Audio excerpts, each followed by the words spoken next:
Seiichi's day started like any other, but it was far from good. His classmates kept bullying him, making fun of his weight, and he felt awful, sitting on the classroom floor. Just when he was feeling hopeless, something strange happened. A loud voice came from the school speakers, saying it was a god. The voice told everyone to return to their desks for an important announcement. The god explained that all the students would be sent to another world to become heroes, and each would get special powers like magic, strength, and luck to help them survive. The class was excited and groups quickly formed. But when Seiichi tried to join, his classmates ignored him because his stats seemed weak.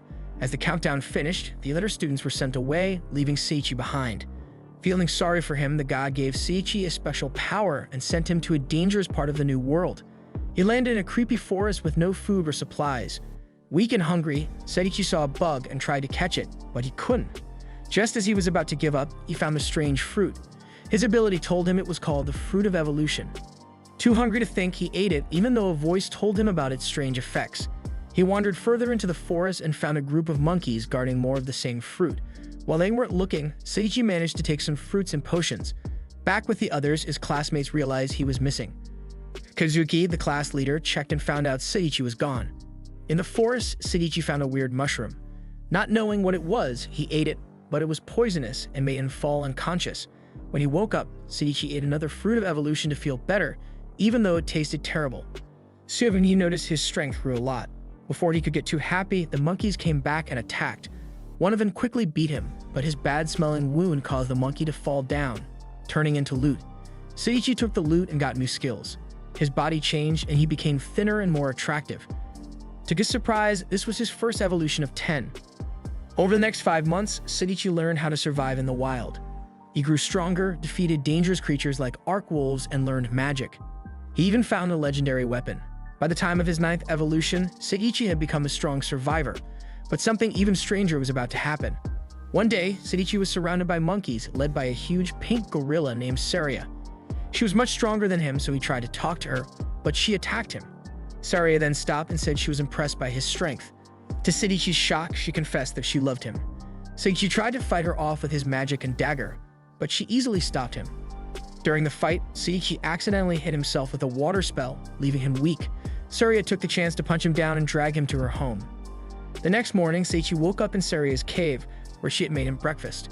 He was hesitant, but his hunger made him eat, and it tasted really good. While he ate, Saria mentioned marriage again, but Seiichi firmly refused. After breakfast, Saria went outside to clean up and Seiichi thought about escaping, but he knew she'd come back soon. As expected, Saria returned with some books to help him survive in the forest. Even though he didn't want to, Seiichi started reading and learned some helpful spells, including one to clean himself. Saria asked about marriage again, but Seiichi refused and she looked sad. Later, Saria asked Seiichi to go fishing with her.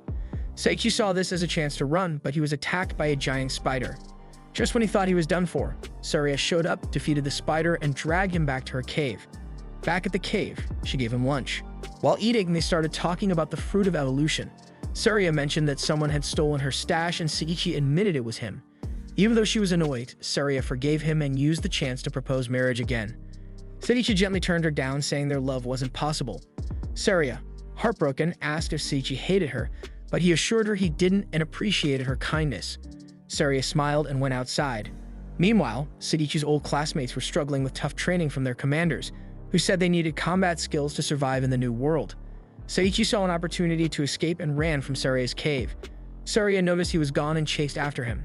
Seiichi ran faster, but soon ended up at the entrance of a strange dungeon. With no choice, he entered. Inside, he met a skeleton ghost that called itself a low-level monster.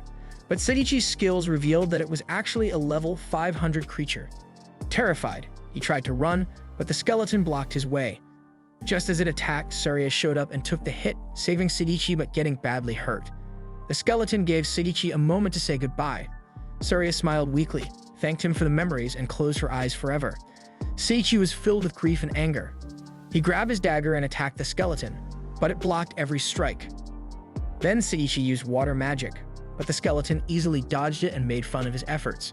Not giving up, Seiichi gathered his energy, teleported in front of the skeleton, and hit its chest with a powerful blow. The skeleton thanked him for breaking its curse before turning to dust. A golden light surrounded Saria's body, turning her into a beautiful human woman. Seiichi was shocked but relieved. He took a book of knowledge from the skeleton's remains, which revealed that the skeleton had once been a man named Xenos, who had fooled with his lover from an emperor's jealousy. Seiichi and the now human Seiya cried for the couple's sad fate. Seiichi then found a chest with clothes for Seiya. She changed and complimented him on how cool he looked. When she asked him to check the chest again, Seiichi found more items that triggered his final evolution, making him stronger than ever.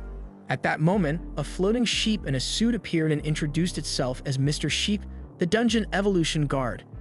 It congratulated Seiichi for defeating the skeleton and gave him seeds for the fruit of evolution and a full face mask. Before leaving the dungeon, Seiichi and Seiya were teleported to grassy plains outside. As they walked toward the nearest town, Seiichi told Seiya his plan to join the Adventurers Guild and get identification. Along the way, they met a blue slime with a high level of 88. Seiichi fought and defeated it, getting loot that included boots for Seiya and 2 mysterious cards. Using the cards, Seiichi's level instantly increased.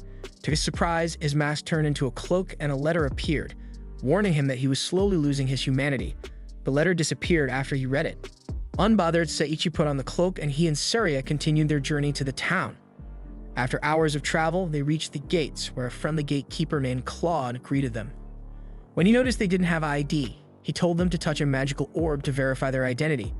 Once cleared, he let them in and wished them well. Before going inside, Seiichi asked about the Adventurers Guild. Claude warned them it was a strange place with odd characters, but Seiichi and Seiya decided to go anyway. The guild was chaotic. As Seiichi opened the doors, he saw a strange scene between the receptionist and a warrior. Embarrassed, he quickly closed the door, took a breath, and opened it again. The wild atmosphere hit him, and he instinctively tried to protect Seiya. Just then, the guildmaster, Gussel, appeared and welcomed them inside. The receptionist, now calm, greeted them warmly, saying the earlier chaos was just a normal day at the guild. Seiichi started filling out the registration forms while Seiya playfully teased him about the guild's strange members. As they finished, 2 oddly dressed men approached and insisted he meet their boss outside. Though hesitant, Seiichi followed them. Outside, he met their bold and overly forward leader.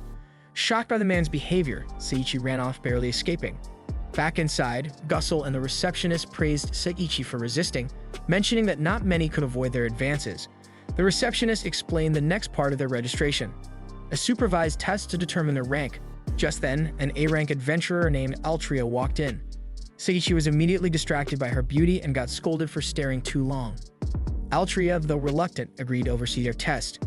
The first task was to do odd jobs around town. At an orphanage, they played with children, but when one got hurt, Altria healed the child quickly.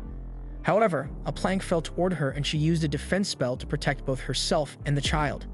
Next, they had to demolish an old building. Seiichi, excited to help, accidentally knocked the whole thing down with a single touch, burying himself in the rubble. Altria panicked, blaming her bad luck, but Seiichi emerged from the wreckage unharmed and laughed it off. Altria scolded him for being careless and Seiichi apologized, promising to be more careful next time. Meanwhile, in the royal capital, the commander training the high school students was worried about the kingdom's plan to use them in a war against demons. He feared many students wouldn't survive but felt powerless to stop the orders. Back in town, Seiichi's next task was to walk a mischievous wolf dog. The dog dragged him around town, causing a mess. Altria and the dog's owner laughed at Seiichi's struggle, but he finished the task without getting hurt and returned to the guild for his reward. Before leaving, Gussel asked if Seiichi and Seiya had a place to stay. When they said they didn't, Altria offered her home until they found one, and they gladly accepted. The next test was to collect medicinal herbs. While Seiya brought back the right amount, Seiichi found rare mushrooms instead and failed. Determined, he asked for another chance and rushed back into the forest. While looking for the herbs, he overheard 3 mysterious figures talking about a plot against the human realm. When he tried to ask them about the herbs, they summoned a troll to attack him. Seiichi used his absorb spell to destroy the troll's weapon, making the figures run away. Seiichi returned without any herbs and apologized to Altria. Instead of scolding him, she handed him 5 herbs and passed him for his effort. She admired his determination but tried to stay distant, worried her bad luck might hurt him.